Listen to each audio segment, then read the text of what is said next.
Activate. Yeah. It should. Good evening. Yeah, it should be live. Yep. There we go. Good evening, everyone, and welcome to another episode of Storytime with Scrappy and Friends. My name is ScrappyFan92, and with me today are Harry, Raideran, and Pedriva. Blah. So, Yeah, so apologies for our absence. I got sick. I'm still a little under the weather, to be honest. So since that happened, and Thanksgiving was on the horizon in the United States, we just kind of took an off week, I think. yeah. So Pretty much. we weren't even supposed to record today, but yeah. It's happening. It's happening, yeah. I got a new Yeah. mic, and apparently no one can tell, which is hilarious. Yeah, I can tell. My headphones only one of my, I guess the earbuds for my headphones work, so it's like everyone else sounds fine compared to me. Oh, so you've got mono? Oh no, he has You've got mono audio? Yeah. Oh, So yeah. previously, once again, we are reading the story "In Your Shadow" by One Shot Revolt. What happened last time is that, Sub-Zero and Noob Saibot are still in hell, so they tried to bond a little more, I think. Sure, We can go with that. yeah. Yeah, That's all that was.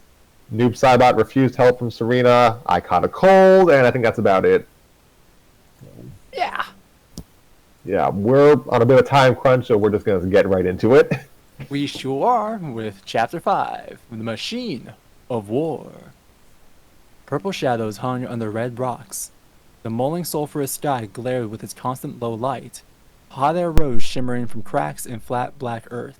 A skyline littered with fallen monoliths of long-forgotten factions mutated with distance so that stone looked like skulls, and dull winds whistled with long moans through their mouths. Dark places at the edge of the eye were populated with skulking, bent-over denizens who fled before the wraith as he walked, but lingered long with jealous eyes after he passed. Lane kept close to Noob Saibot. He had finally worked out an equilibrium that kept up his strength, despite it eating into their precious time. His brother did not question him when he required that they stop for a few minutes after each hour of walking. Lang had no intention of being down on his game when they arrived at their destination. He wanted to be as strong as a mortal could be in the realm of the dead when they took their stand.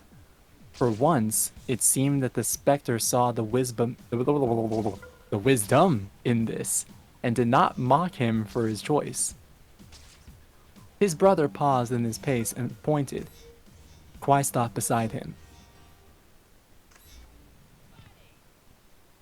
You see it?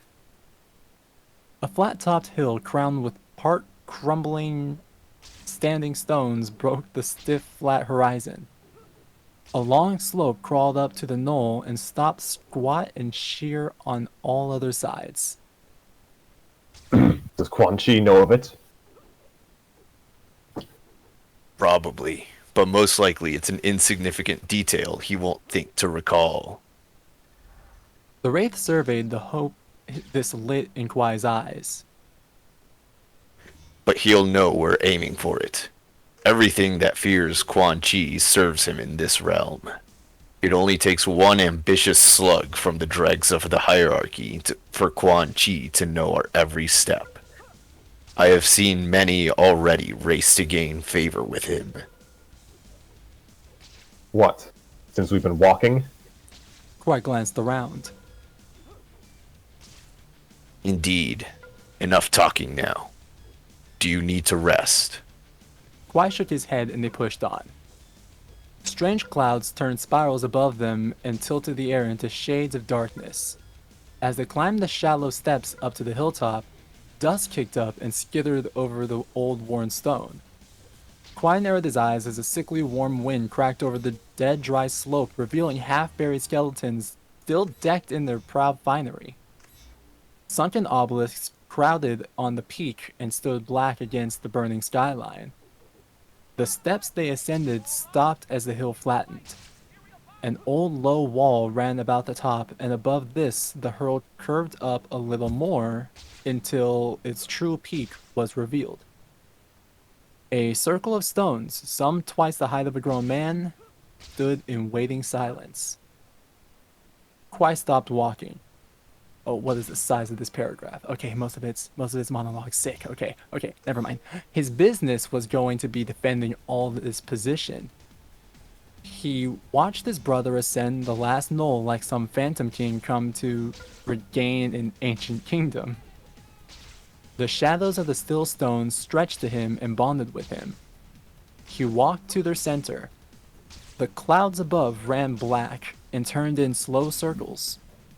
Kwai struggled to identify that strange spectral being with brother that had been with him every step of his childhood. The Bihan who had sneaked him out of the temple, just so that he could see its buttresses against the white wintered sky. The one who had covered up all his mistakes, kept him from the worst punishments the temple dealt, always stepped into any friction for him and taken the brunt of the blows, whether it be from fellow students or the temple masters. He started on realizing this. For the last 3 days, if one could call them that in the constant netherrealm dull light, Kwai had woken up bitter and angry. Memories of his brother's disappointment in him and harsh reprimands had littered his dreams. He wondered if perhaps this cursed realm was playing with him, churning up frustrations from his past, as if stirring his enmity might give this place power over him. It was not always like that. He recalled. He always talked of being emotionless, of obeying, trusting only in oneself, of no right and wrong but strength. But in everything he did, he shielded me, almost always at his own expense. He fought at the top of the Grand Master's favor, while all the while hiding the unorthodox inclinations of his brother. Only this morning I dreamed of when he said he would never go so far as to risk his life for me. But all the evidence of everything he's done points otherwise. His words always hurt and kept me from seeing that. But even until the very hour of his death, all his ambition was tapered and constructed to keep us both out of harm. Since I arrived in the Netherrealm, he has threatened me in almost every way possible, insulted me, mocked me, and unfairly scolded me. But he has saved my life at least 3 times, carried me twice when I was unconscious, fed me, given me water. He thinks me naive and foolish for believing that he can be saved, but my conviction is neither foolish or naive, and it is him that has taught me that. Kwai watched his brother as he raised his arms to the dark sky above and began to chant in an ancient tongue. His mannerisms, his paucity of encouragement, his sarcastic insults. Kwai realized these were all things his own apprentice, Frost, complained of in him. We differ by fractions. He does not deserve this. He does not deserve to be caged in a world where his survival depends on pleasing a megalomaniac necromancer. Kwai walked the circumference of the hilltop. The topography was as his brother had described. A river of magma looped about the foot of the hill on 3 steep sides. The only open ascent was up the winding stone steps on the tail they had ascended. He froze one of the stone steps with layers of ice varying in thickness. These would melt while he worked and give him some indication of how effective his powers would be here. He summoned the Kori sword of ice and stabbed it down into the hard earth. He levered the ground up and watched as it crumbled to dust. He could use this against his foe, but it would be very labor and time intensive. Okay, I just didn't finish it. It'd be very labor and time intensive to do something effective with it on a slope this big.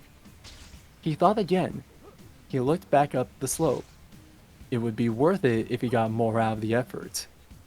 He set off immediately collecting up the shards and remains of weapons. The whole place was littered like a tomb with the remnants of the dead, all of whom seemed to have been very keen to keep weapons with them as they perished. He broke open the ground with spears of ice and stabbed the old blades he collected hilt first into the earth beneath the small ring wall crowning the hill. When he had created the perimeter of pointed spikes, he went back to the slope and began cracking up the baked earth, taking care to lever it up in large, compact squares.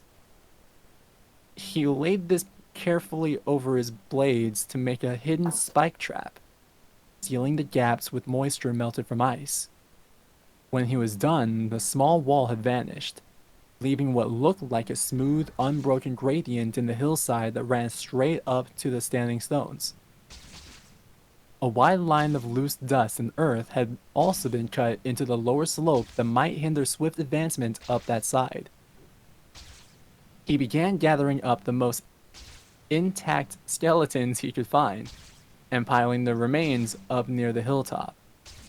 As he worked, he caught sight of red dust rising on the horizon.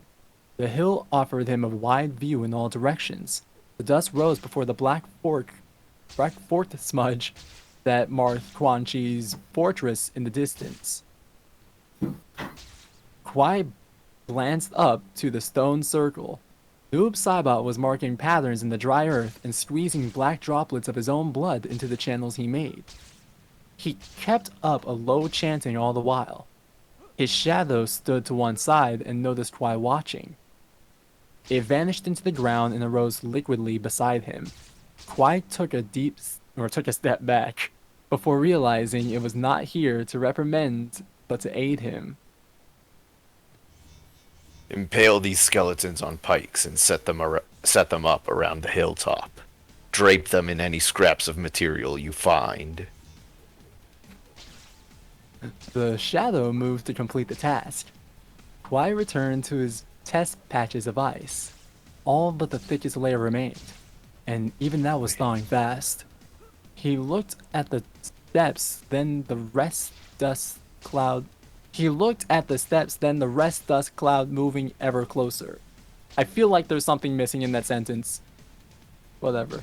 It would be cutting it fine, but he was sure he could ice the lot in the narrowest margin of time possible. If only there was more snow, more water, anything.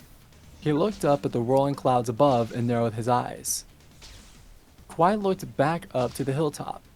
His brother was another black silhouette standing with the old stones. A purple glow was emitting from his hands, and he drew it in concentric circles across the earth. Kwai surveyed his preparations one last time. It was a long way off odds he felt were in his favor. Weird sentence again, but he had a few tricks of his own he meant to add to the carnage.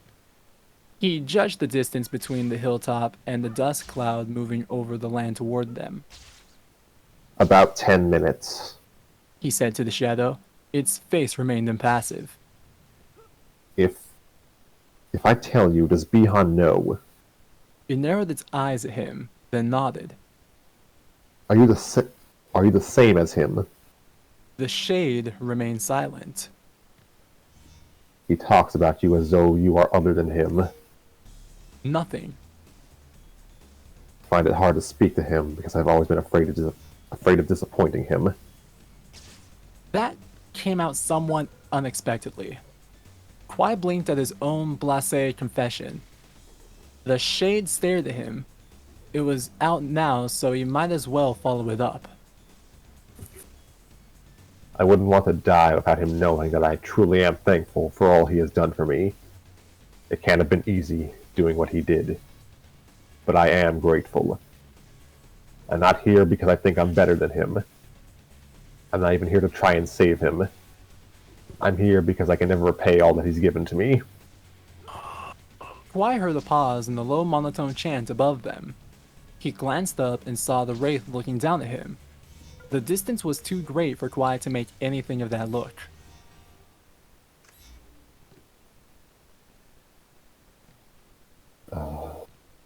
Take them down into the flames when they come. Kwai's reminiscing tone was gone. He pointed to the river of lava. The shade nodded. Something eager entered its otherwise empty face. It vanished into the ground. Quiet ice slid down to the bottom of the hill.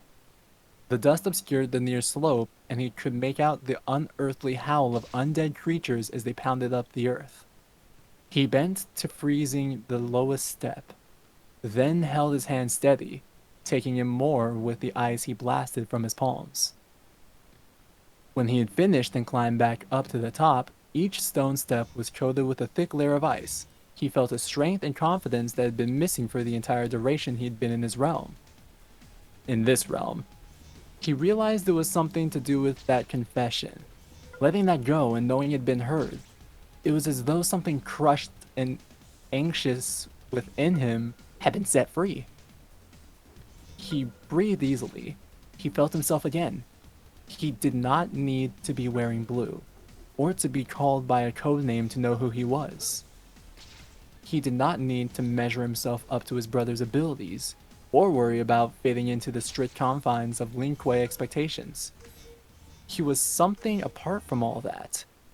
Something independent that knew exactly where it wished to be and why. I think I have always known. A small voice in him confirmed. I've always known that the things that mattered weren't the things they told me mattered. And that the standards they wanted me to live by conflicted with something deep inside. Something that was precious to me. Something I was taught to be ashamed of. But the two of us, I am the one confident enough to be concerned. They told me it was weak to care, weak to trust, weak to ask if there was a difference between what we can do and what we should do. It's not weak, it's hard. It would have been so much easier not to fight them, not to fight you. In a kind of irony, you were the role model that taught me to live for those I cared for, even at great personal cost. That's not weakness. That's a strength in you I've always admired, even if you somehow never noticed you possessed it. A swarming mass of hellion beasts beat across the crack-backed earth. Leather-winged, twisted-horned, flat-snouted, cloven-hooved hybrid denizens mingled with things darker still that wrapped themselves in thin veils of beauty. That is an amazing sentence. The air vibrated with the chorus of their clamor. Sub-Zero stood alone at the top of the hill looking down on the hordes of the Netherrealm. He picked up a javelin from the haphazard stash lined up in the ground before him. He pointed an arm to mark the trajectory, then ran his back down its length, summoning ice all along its body. He hurled it. It sailed like a single arrow signaling the beckon to war. The high curvature of its arc took it straight down in front of the advancing horde.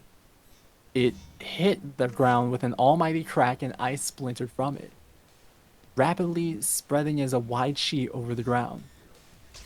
The creatures on the front row screeched and backed away from the unnatural sight.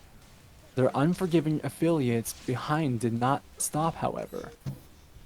The air erupted into squawks and screams as the lesser creatures were churned into the grinder of the wave behind. Their bodies went down in a blur of dust. The splutter of their cries was subdued into the crack of bones and meat breaking under feet. Sub-Zero's face set hard as he watched. The next wave stumbled as he slid on the ice. A number of their ranks rose into the air, beating bat-like wings to rise above the fray. Some of the winged creatures were skull-faced with cavernous eyes and long-clawed fingers. Others were startlingly beautiful women, hair loose and flowing, complexion unmarred even amidst all the savagery about them. Kuai frowned. Anything flying was going to avoid almost every trap he'd set. A large number of the second wave were going the same way as the first as they slipped and slid on the ice into... Let me just restart that sentence. A large number of the second wave were going the same way as the first as they slipped and slid on the ice into the claws and remorseless feet of their compatriots. Something fire-breathing had pushed to the front and was making quick work of the ice. Kuai raised a hand to shield his eyes against the bright of the flaring orange sky. He picked up another javelin and hurled it toward the flying beast. The target cartwheeled out of the way, though the effort threw it off balance. Kwai hurled another, and this one tore a hole through a wing, but did little to slow the advance. All of a sudden, a dark purple vortex appeared swirling above one of the bat-winged women. The shadow, Cybot, dropped out of the portal and plummeted to the earth with a flapping harpy pinned in its grasp. They hit the ground as one, and Kwai heard her neck and spine crunch with the force of the fall and the shadow on her back. Cybot vanished as soon as it was done. It dropped out of another portal, seized the creature, and disappeared with it into a second portal. Kwai heard a scream come from the direction of the river of magma. He felt a grim glow of satisfaction. A hellion-faced beast beat its wings fast and reared up before him. Kwai forced his palms together and shot it with a blast of ice. It froze above the ground and dropped as soon as its wings stopped beating, shattering the red shards of frozen blood when it hit the floor. The main body of the horde had progressed to the base of the hill. Those that had attempted to use the steps cut into the slope were slipping uncontrollably back into their comrades. Kwai circled his wrist in an arc, summoning a great ball of ice. He wrapped it with his second hand, strengthening its weight and size, then bowled it straight down the slope. He slid along and dealt another down the hill, both balls rumbling as they spun, turning faster and faster before exploding into shards on reaching their target. She was rewarded with the cries and roars of demonic beasts rearing from the lethal shards. All these attacks were picking out single targets in the midst waves that just kept rolling together. Kwai could not even see an end to the ranks before him, for the dust and mad fluttering and snarling colliding below. Cybot had taken down many of the flying creatures, but a couple were straggling through to the top, and many more had appeared from the bulk of the horde below. Kwai waited until one was close enough and jumped, shooting forth a blast of ice that caught the beast full force and sent it shattering down to its death. Pretty sure that's supposed to be ice, but I'm gonna just call it ice. As he did so, however, another came up to his left and raked at him with knife claws and a curdling howl. The long nails scored through the black cloth of his garb. The harpy had made a mistake of its own. It had now closed the distance between them. Sub-Zero stretched out a hand and grabbed its throat. It screamed and lashed at his arm. His brother had fitted him with heavy, though. Okay. Heavy cloth, heavy chainmail, perhaps. Heavy armor. Yeah. Kwai slammed the beast down into the ground, its skull thudding hollowly against the earth. He summoned the dagger of ice and slit its throat quickly and silently. It gurgled once as it bled dry. The blood stained the already red soil and seeped into the open cracks in the hard surface. Finally, canon-typical violence! I've been waiting for this! The third wave of the army had broken forth and made significant progress up the hill. They were nearing the strip Kwai had ripped the shell of the earth from. Feet scrabbled at the dust as hellish beasts clawed their way upwards. He frowned as pointed pincers and curled claws stretched and tugged in firm for grip, easy moving over the obstacle he had hoped would buy him more time. Or easily moving, that's what was weird. Okay. He saw Cybot vanish into the ground. He looked behind him. The shadow reappeared next to the wraith and immediately raised his arms, no doubt required for whatever part of the ritual was occurring. Kwai grimaced. An advancing battalion of winged beasts were coming up fast, and the wave on foot were moving much more swiftly than he'd hoped. He was momentarily at a loss. All at once, however, the combined weight of the beasts on foot shifted the dug-away soil, dislodging the structure of the ground below. A shudder went through the earth, and a line of dust plumed orange straight up into the air.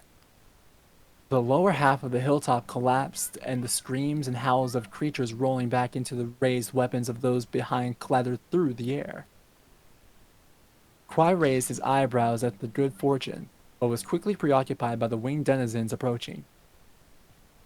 He froze one and caught it by a leg before it fell, hurling it into another.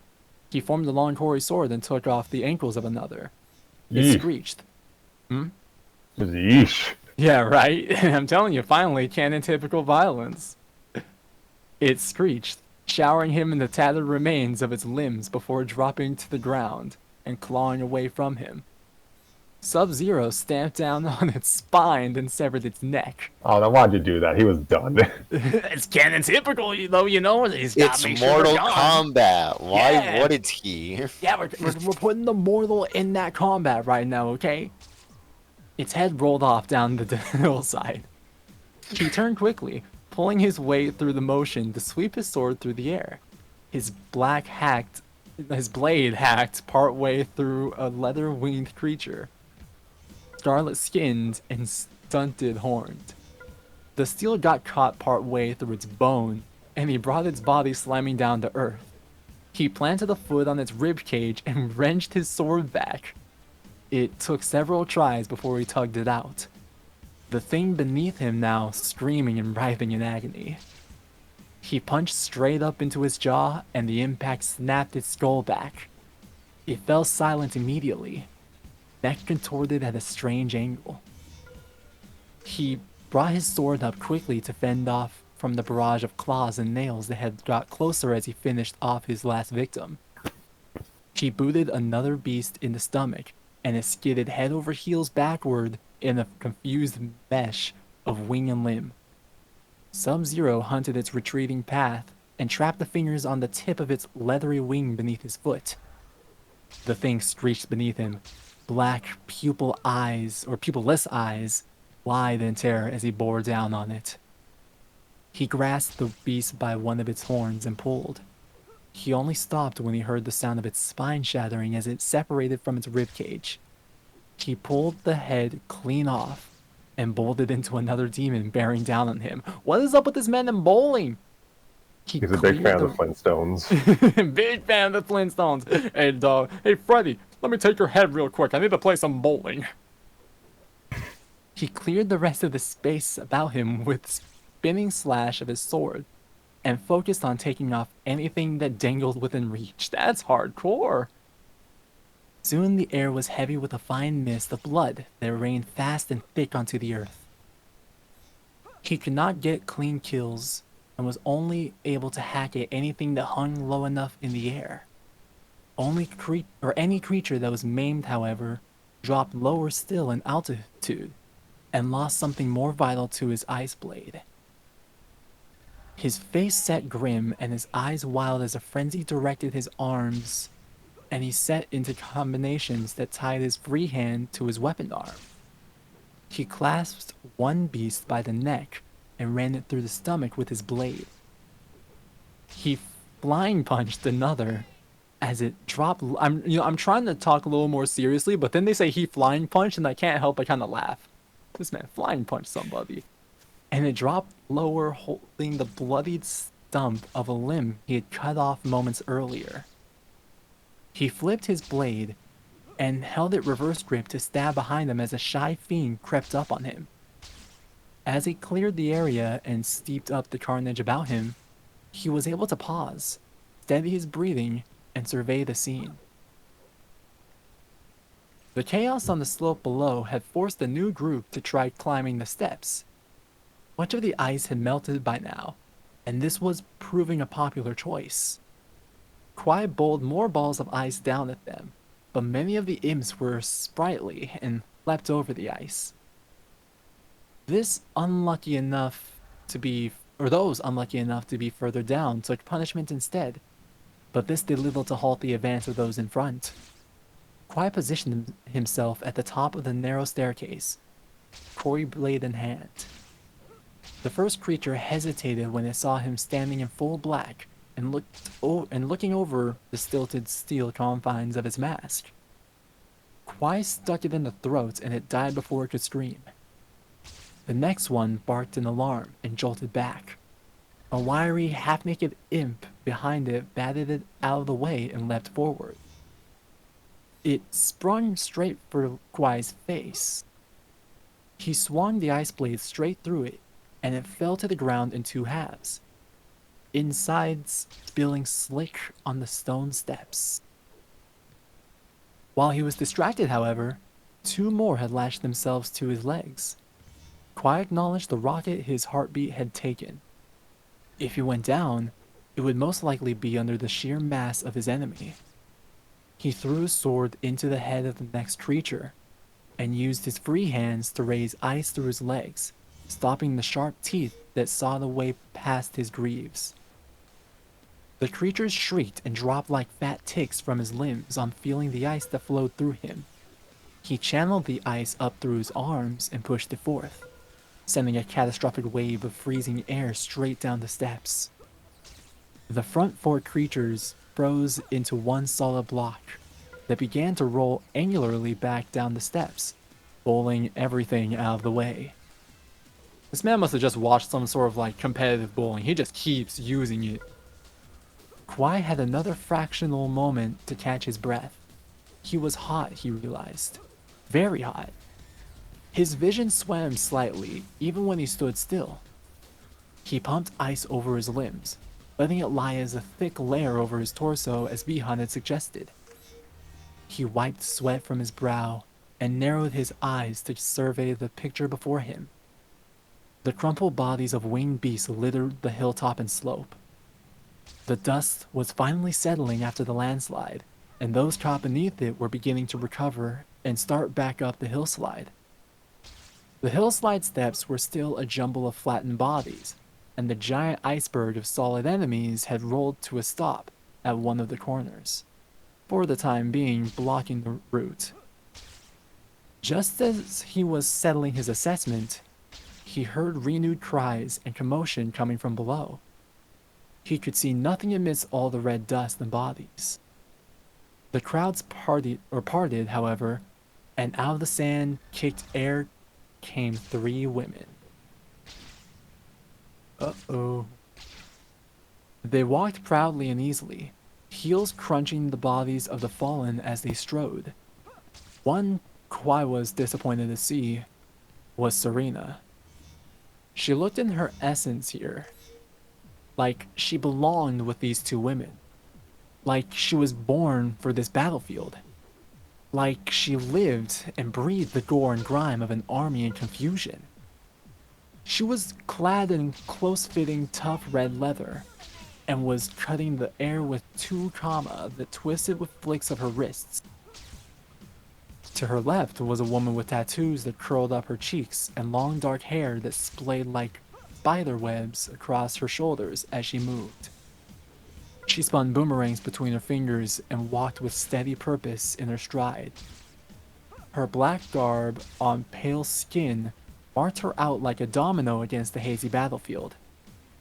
To Serena's left was a woman with flyaway white hair that billowed like new steam as she walked. Dagger-like markings set on her cheeks stood out cream on brown. She was willowy and lithe but defined lean muscles stood on her arms as she twirled a sword in her grip. The three moved forward with a smoothness that was unnatural, a beauty that was disturbing, and an intent that was deadly. Sub-Zero set his teeth together. Having faced Serena alone, he did not like his chances of taking these three on together. He glanced around, looking for anything he might use to his advantage. His skeletal puppet army of bones on sticks rattled thinly in the low wind. He glanced up to the stone circle and saw Noob and Cybot raising their hands to one another, engulfed in purple energy. He looked back down. He did not even have the element of surprise, since he had given himself away to Serena. They would know not to expect Noob Cybot's skill set from him. Instead of rising in panic, He felt his world's slow and gradual acceptance. If it must end this way, there are worse ways to go. He thought. At least I am back where I belong, between those I love and their death. I could not save Bihan. I could not save Smoke. I could not save Cyrax. They all fell. The weight of my failure might at last be cleansed by this, my death as I finally pulled through for someone. It was easier to look down then. Easier to watch as the three demons stalked up the hillside towards him. Our master is displeased, Noob Saibot. Laughed one woman as she turned her boomerangs. As she turned her boomerangs in her hands. Or as she turned her boomerangs in her hands, Kwai could see serrated blades inset in their edges. He paused at her words though, and hid his surprise deep in his cowl. His eyes flicked instantly to Serena, but her face revealed nothing to him. He told you, stay in the fortress. This was said by the third demon with an almost sing-song tone to it.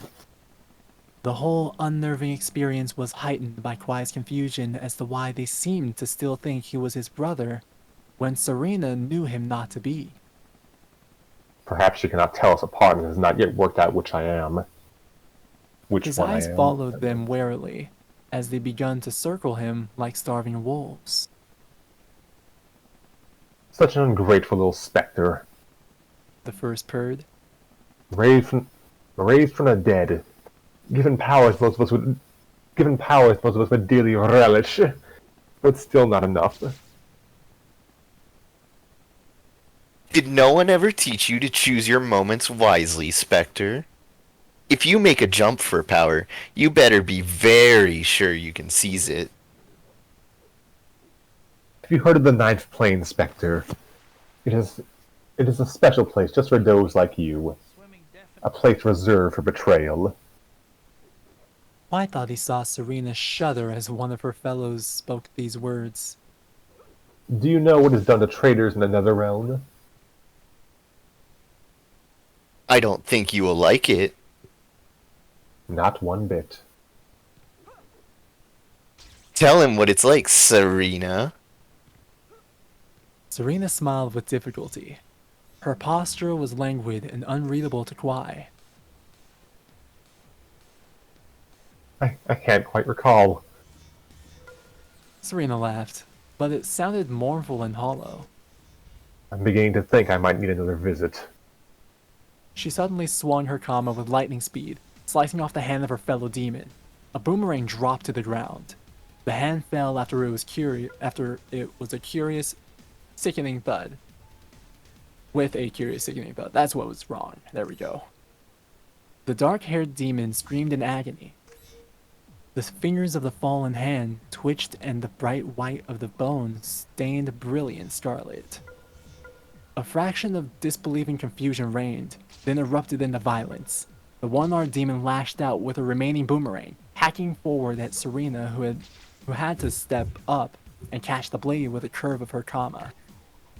Sub-Zero used the advantage to pause and focus his mind on the kata his brother had shown him before entering the Netherrealm.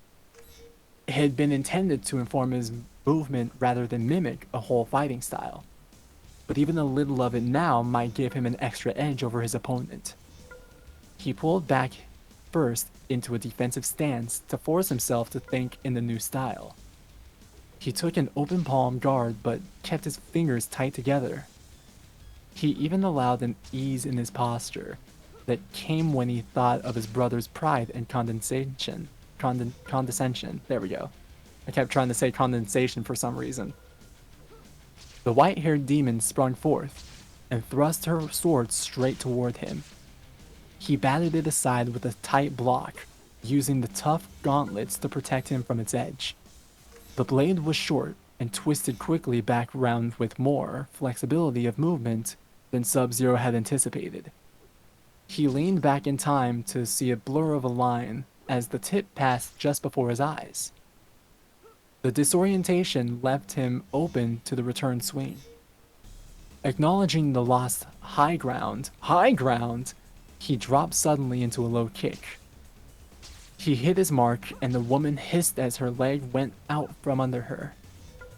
As she fell, Sub-Zero leant in and double punched her in the jaw and stomach. Ooh. He did not wait after they connected, and let his body execute a full line of the kata his brother had showed him. Alone, the movements had appeared to be small, ineffectual-looking blocks, but with an opponent in close, they became a fast succession of deadly strikes. His palms cut into his enemy, finding vital points at the end of his strikes. Each hit set reverberating flinches in his opponent that prevented her from recovering her balance. He finished the combination with a solid punch from his rear hand that sent the demon flying. She hit the dry, stained earth and skidded along it. Dust cast out beneath her as she fell. She stood straight and stalked over to her. Or he stood straight and stalked over to her, laughing softly. There was fear in the woman's eyes, but it steeled to determination. You laugh, noob Cybot, but I have suffered defeat at your hands before. Does it look like it has hindered me much? You are a fool to defy Quan Chi. Learn to serve him, and all other power, even resurrection itself, will be granted to you. And of what freedom? He growled for a moment, forgetting that it was not truly him that she spoke to. Pardon me, and what of freedom? There you go. And what of freedom? He growled. Over. Oh, okay, Oh. there we go. There you Yeah. go. No, just go on. Alright. And what of freedom? Overrated. You are a pawn in life. You do not have half as many commitments in death. Quan Chi is not an unreasonable master.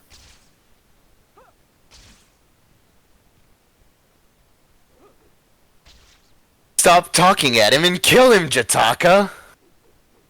The one-handed demon screamed across to them as she dodged sideways out of the path of Serena's trauma. Sub-Zero tilted his head and drew back his fists. He was surprised to see his opponent Jataka raise a hand, as if to stay him. It is said you once showed mercy to Serena and spared her life. Why did you not spare Kia and I? What was it she had that we did not? Sub-Zero paused in confusion. This was not something his brother had ever spoken of before.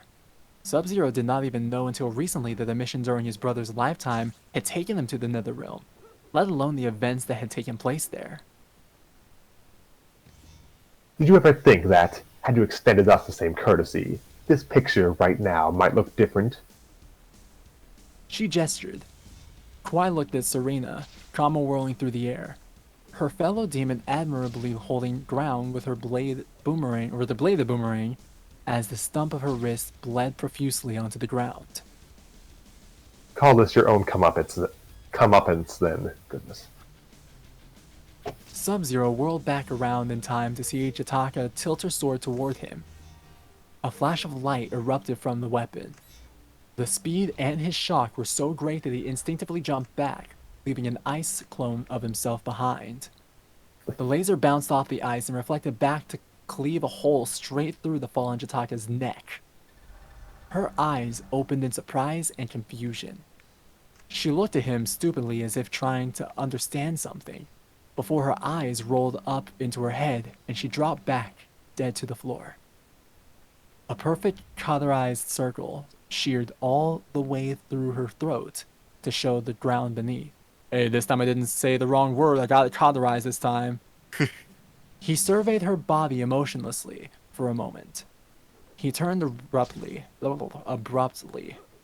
placed the heels of his palms together, and froze the demon called Kia, like the car. Serena opened her guard wide and double-sliced with her kama, taking Kia's head clean off before booting her body so that it shattered into pieces. Revive from that! She spat at her former colleague. She bent over to catch her breath and looked up at him. You're his brother, aren't you? Serena wiped sweat and blood from her face and studied him with stubborn eyes. He was raging about you taking his name when he first returned with our mass with Quan Chi after the Mortal Kombat tournament. He said nothing. She nodded briefly.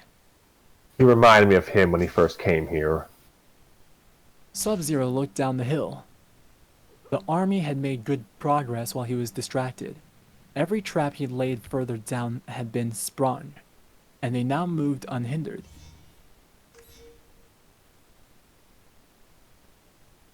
If you mean to help us, get to the higher ground and... He stopped her with a hand on her upper arm as she began to walk to the summit. Watch that! He pointed to the discoloration in the earth that marked the hidden spike trap. She blinked, then nodded. She leapt nimbly and landed on the high ground. Kwai watched his brother and his shadow pause to look to her. She stood still and they locked eyes. Kwai saw both of their shoulders relax. He wondered at that.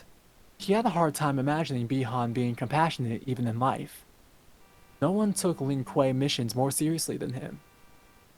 He found himself thinking back to what Jataka had asked, about Serena being spared while she and Kia had been ruthlessly dispatched. Bihan, you seem to have a lot of complexity to you, given your self-professed commitment, personal power at all costs. Yeah, right. He surveyed the circle of skeletal scarecrows surrounding the crown of the hill.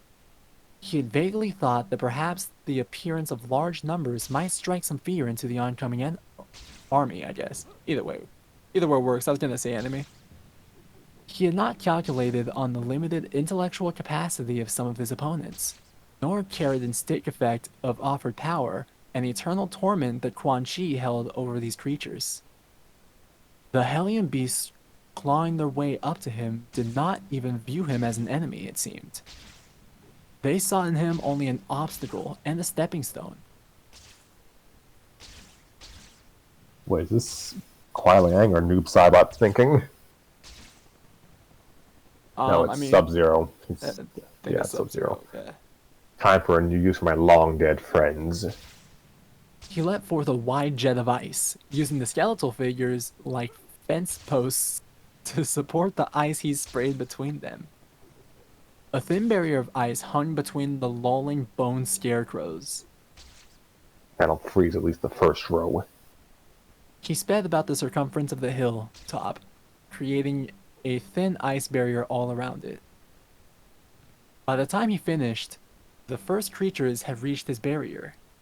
The ice shattered when the first victims touched it and absorbed its power.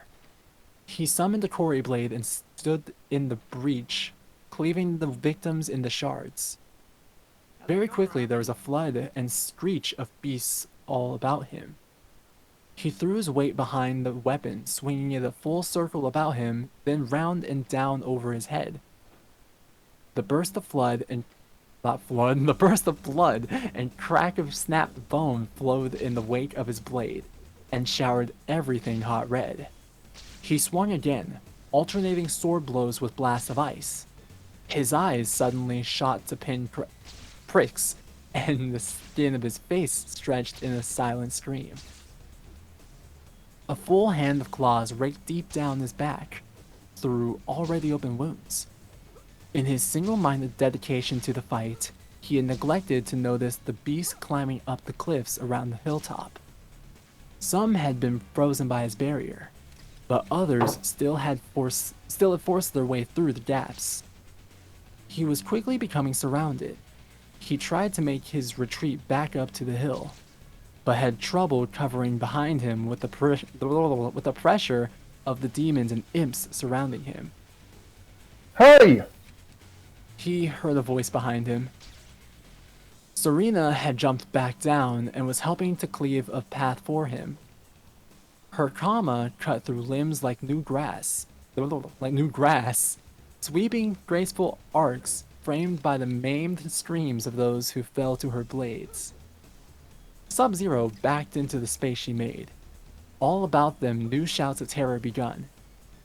Sub-Zero and Serena leapt to safety above the spike trap as beasts all about them broke through the earth-covered defenses, to be impaled on the blades of ancient warriors underneath. Serena raised her eyebrows as the chorus was echoed behind and all around them.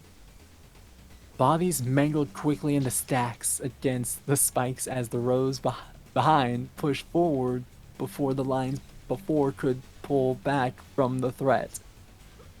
Oh my gosh, that sentence. Wait, That sounded awful. Yeah. Wait. Bodies mangled quickly into stacks against the spikes as the rows behind pushed forward before the lines, before the lines, before the other rows of demons could pull back into threats. Yeah. It's just an awkward sentence. Sub-Zero's face was grim despite the success of the initiative. The corpses soon stacked so high that the steel defenses simply disappeared beneath the mass of mangled flesh. New enemies began to scale the piles. Is Noob going to do something impressive anytime soon, or did you two just want an ostentatious grave in the Netherrealm? Sub-Zero had little time or patience for Serena's sardonic remarks. We will know when he is done. Until then, The situation was looking more dire by the second. He took a deep breath. Serena winced, her mind flying no doubt to the unpleasant consequences of joining the brothers in defeat. There was no time for talking after that, or thinking. They aimed for killing blows as the first creatures crawled over the walls of bodies.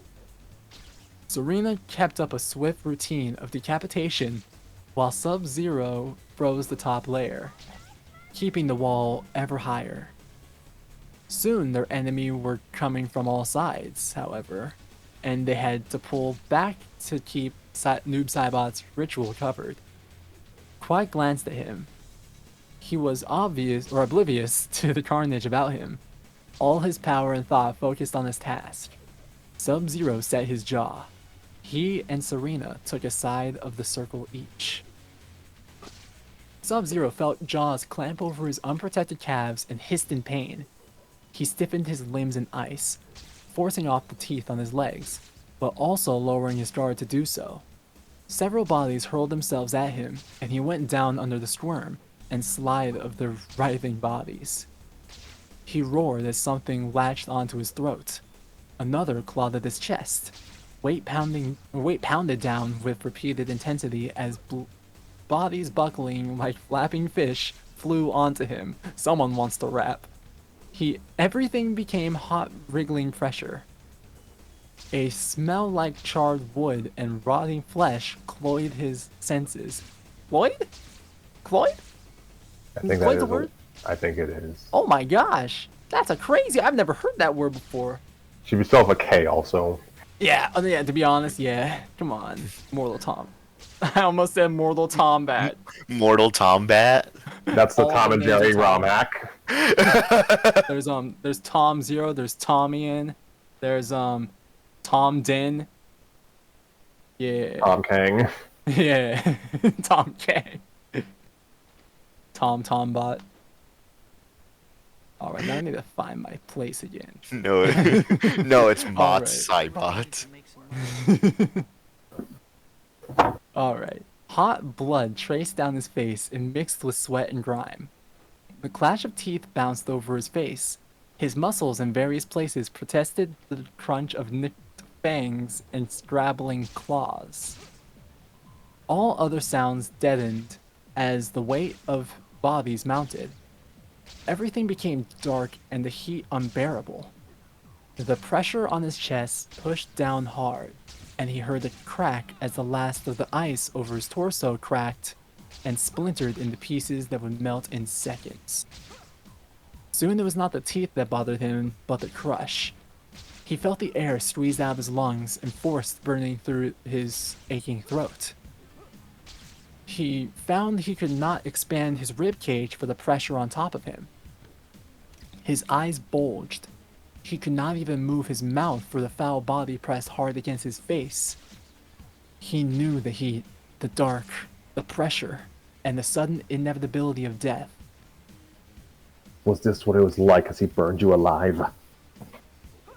He was faintly aware of a high, distant noise. At first, he could make nothing of anything. His air-starved mind could only make out light and sound. Both of these, however, increased. Soon he realized he could see the sky.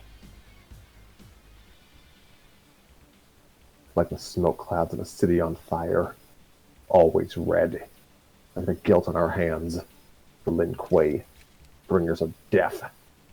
He found the weight on his chest lessened and was able to move off the crushed dead corpses smothering him. Everything that could move was fleeing back over the wall of corpses with a smattering of shrieks following them. He stared around in confusion.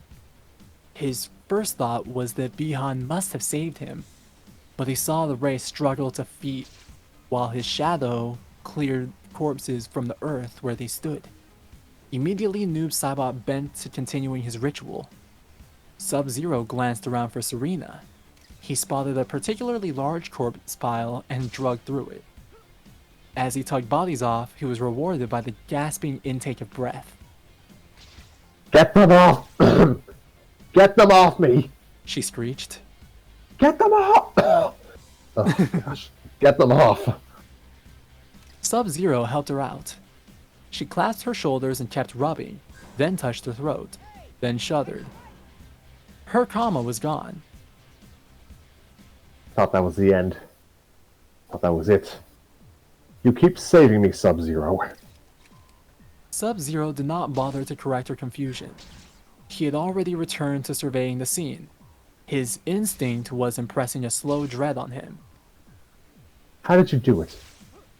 How did you fend them off? I didn't.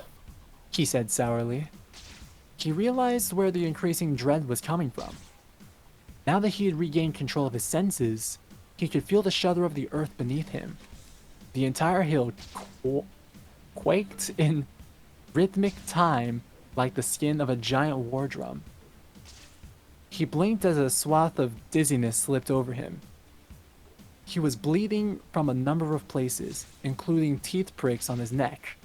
He stemmed the flow by chilling the blood and thinly freezing the wounds, but could feel the grinding shudder of exhaustion trying to curl through his bones. He fought it down with iron will and a hard grimace. The ground trembled and the wall of corpses around them shook like animated puppets at every beat. He glanced at Serena and saw her eyes fixed forward. She had the look of one who knows what is to come, and yet prays for it not to be so. She turned and struck him straight in the face with an expression of imploring terror. In that moment, Kuai Lang understood why Bihan had spared her. There was something raw and honest in those eyes. Something in agony, something desperate, something stubborn, something terrified. Something that looked all too much like a mirror. She looked back to the barrier. Kuai Lang followed her gaze. The piled corpses flew to one side as a giant club beat them out the way. The backswing cleared another stack into the air, bones crunching as ragtag bodies went up like autumn leaves in the wind, and crumpled back down hard in twisted, broken, unrecognizable shapes. The remainder of the barrier was bowled away by an enormous iron ball on the chain. This dude loves bowling! How many times can we come up with ways to bowl things away in this chapter? Oh my gosh. The chain was snapped back by its owner, a great creature, blue-skinned, thickly muscled, hunched over like a primate. It tilted a head and a head. It has multiple heads. I missed that part? No. Okay. It tilted a head and blinked with yellow glowing eyes. A third eye peered out from its horned forehead. The owner of the club stomped up beside it, a hideous monstrosity all devoid of skin and clad only in the raw tones of its fleshy muscles. Its face was obscured by the mockingly donned mask of an old samurai warrior. Beneath these immense oni was the true source of Serena's fear. Quan Chi himself strode toward them. And that is the end of chapter 4. Or 4. Cliffhanger. Cliffhanger, baby! Find out next time. Hanging from a cliff. Aye. And look at that, we only have to talk for 30 more seconds to hit the 1 hour mark. Let's go. Let's go. Applause. Yay. So as I was saying before the stream, Sonic Frontiers. Sonic Frontiers. I'm happy that we finally got to the canon typical violence, you know? Yeah, Yeah. it's about time. Yeah, I was like the previous chapters, right? I was just like, man, I don't see what's so canon typical about this violence so far. And I But barely now- got to I barely got to read any of it. Yeah, right. I mean, My you could, like, primary character wasn't even there, and I accidentally commandeered a line. Yeah. Noob was just watching Sub-Zero get like ravaged. You should have just commentated over it the entire time, be like, oh yeah, so this is what was going on. Interesting, interesting. Excuse me while I raise my hands to the sky. Just imagine. He goes in for another bowling technique. How many times is he gonna do it? How many times? Oh, Right will now. it ever get old? I don't think so. Right now, just imagining Noob in his shadow, like just sitting at a commentator's table while Sub-Zero getting the snot beaten out of him. Oh, what a fantastic hit! He's got a little nameplate and a mic and everything. Yeah. You know, Little the old commentator's ABC, desk. like the old ABC commentators' jackets. Yeah. I could see yeah. it. So yeah, I enjoyed this. It was just I mean, good for you all. Like, thank you for powering through all that narration. Yeah, I that wasn't was expecting most- that to be so much. Yeah, that was mostly This- this was like the pet episode. It This really was entire almost a solo chapter was the episode. Pedriva chapter. Yeah. I, Exactly. we I were joking legit about got how the up next and one went would to be get dinner. Dang, I had so little to Nothing. do. that's crazy. So, yeah, I'm sure the next chapter will explain things, but the two Oni who are with Quan Chi at the end of the chapter, those are Malak and Oni, not Malak and Oni, Malak and Draman from Mortal Kombat Deadly Alliance, which turned 20 this month. Wow, let's go. Yo, 20 years, 20 year 20 anniversary. 2 whole decades, 1/5 of a century. Let's go. So, Malak is the blue one with the big ball and chain. Draman's the one in the mask. Hmm. Interesting. Yep, they're occasional associates of Quan Chi. Is it Is it a red Oni? Of course, right? I mean, reddish, because Draman has, like, no skin. Oh. Oh, Yeah, that's red. I'll take close it. enough. Yeah. Is the other one blue? Malak is blue, yes. Yeah, that's the point then. Yeah, they're the red and blue Onis then. Yeah, red Oni, blue Oni. It's a classic. A classic. It's funny because like it's clear that the people who made Mortal Kombat didn't know how to pronounce certain names, but they at least have certain things correct, you know. It always makes me laugh whenever I hear people talk about Raiden, and I'm like, wait a minute, You mean that's not how that Raiden? name should be pronounced. I'm like, Yeah, that "This bothers is me because right." I don't really hear their names. I just see it. Yeah. His name used to be spelled with a Y, not an I. It's like saying Ninja Gaiden. Ninja That's Gaiden. that's how some people used to pronounce it. Yeah, but it's not correct. Yeah. Raiden. No one in the United States knows what a Gaiden is. Like a side thing. Yeah, but What what is the Ninja fuck Gaiden is a side story? Gaiden? Dead or alive? Yeah, don't exactly. So you already understand. Then it all makes sense. It's a Fire Emblem Gaiden. Yeah. I see. It was always a spin-off of Fire Emblem. I always knew Gaiden got a sequel. It did. It's called Fire Emblem 3. Favorite thing is that Fire Emblem 3 is Fire Emblem 1, and then Fire Emblem 3. Yeah. Oh my mean, god, that's I just- forgot about that. That's just that's like par for the course of Super NES sequels.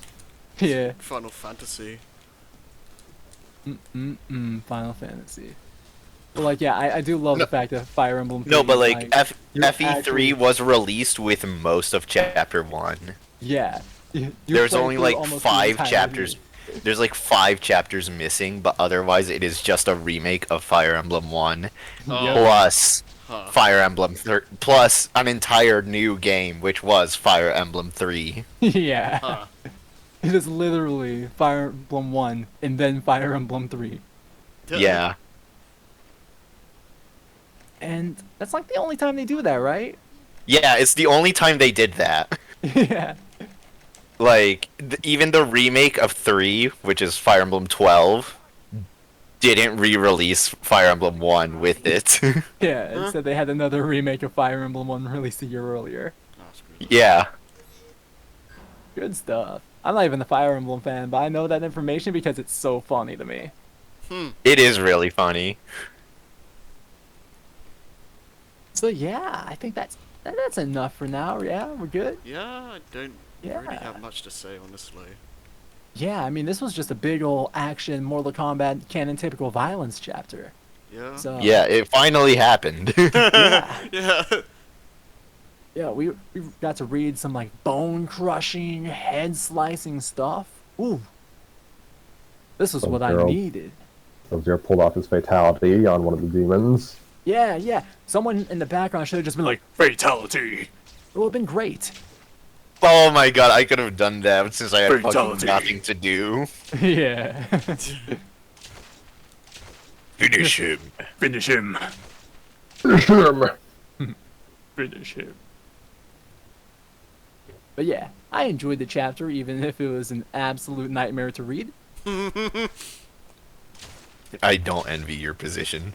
I really don't envy your position. I'm vibed. Okay, not too miffed by it. Yeah, well, don't be too upset. I'm gonna be back doing this nonsense soon enough. Yeah, you got like Oh Another- darn. got, like one more episode without you being the narrator, probably. Yep. Yeah. Unless Well, he randomly anyway. decides to throw it on to me again. I mean, I don't even know what Hey, we're doing. it's a after nice this. break for a few months. Yeah, I don't even No, know what no. we're doing after this. Whatever the That next is one is, why- make sure it's also like 8 chapters long and make Raider and narrate. There we go. So, Perfectly balanced. so yeah, we have one big chapter of the story remaining, and then the epilogue, and we might do that. We just might do both next week or so. I mean, so. I looked through the epilogue. It's like It's like a paragraph. it would take like Yeah, 10 it's it'd take like 5 minutes. it's not a very long epilogue. Yeah. So if we do come back next week, we'll definitely read through both of them. Yeah. All right, then I guess I have to actually like write something. At the very least, try to do it before Christmas anyway. I am trying to get that thing written before Christmas, actually. Well, I mean that too, but yeah. We Yeah, I'm trying to write a Christmas story, so have fun. with another that. one. Yeah. Won't say what it is, cause don't want to make promises. Yeah. The Christmas special. The Christmas special. Hey, has anybody here watched the Guardians Christmas special yet? No. I'll get to it I eventually. didn't even Oh, know it's that so was. funny. I didn't even know that was out yet already. Yeah, it released the day after Thanksgiving, Ah, which makes sense okay. in America. Yeah. Okay. To I hate promote to the be Christmas season I in hate to be America. the person to ask, but Guardians what? Guardians Guardians of of the the Galaxy, Galaxy. Christmas special, holiday special. I didn't know that was a thing. Oh man, it's a the 44-minute idea- long special made by James Gunn and everybody. It's all the same cast and everything. It's just Christmas. I gotta be honest. The only reason I know that it was gonna be a thing is because Scrappy gave me a list of like the MCU stuff in order. So like, that's the only reason I know it was a thing. Because it's there It's on the that Star list. Wars Christmas special.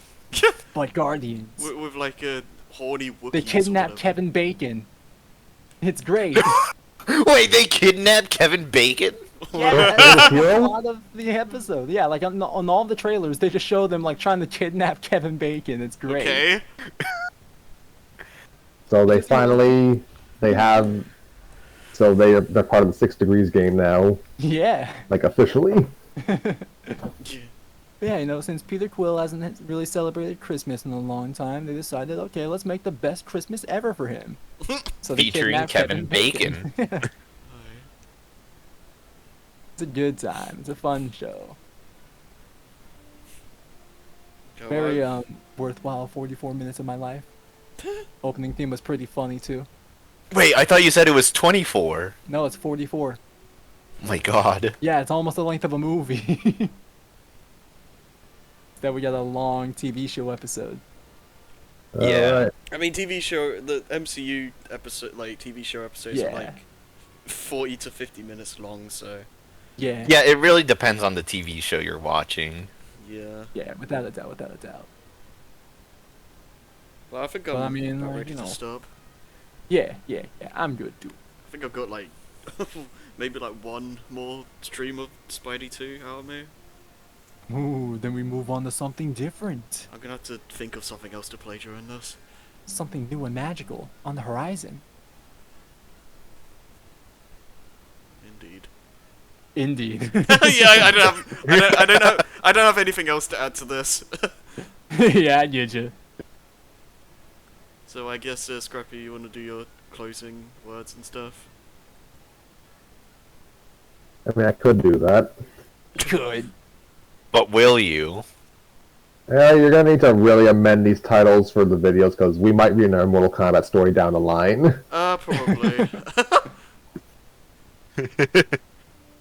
Oh, Mortal Kombat story. Which one? don't I know. probably should change a lot of these titles, to be honest. You know, the funny thing is that I'm pretty sure the very first part of this like set of Mortal Kombat stuff has a different title as well. Yeah! So I just that named might it make it look Mortal Kombat thing. thingy.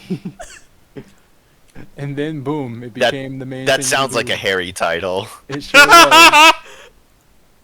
Maybe. So, yeah, I guess we'll probably finish this next week, and then, I don't know, maybe we take another break where I try to actually write something before December 25th. Yeah. Yeah, we have to read something before December 25th, because Christmas.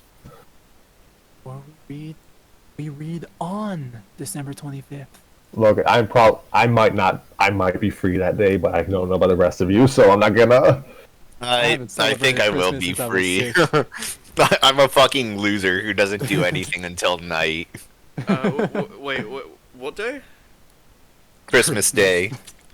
I'll get back to you on that. I don't know. Funny. I guess I it would hope be like all of you are really with your nice for families or friends or something. I don't know. I don't actually know when we're doing Christmas this year, so I'll get back to I you on am that. with my family. Yeah. But because everything is closed, I don't do anything until night. That's fair. I mean, My family Because just that's doesn't Christmas celebrate, dinner. so, and you know. for me, we usually do Christmas like at least a few days later because it's hard to just get together nowadays. But yeah, no, yeah, we'll see. Guess that's the benefit of winter break, huh? Yeah. Yep. Okay, well, That's everything. I guess so. Yeah, just Bye-bye. yeah. Thank you all for coming, and we'll see you all next time. Bye bye. Bye bye. Bye, scrubs.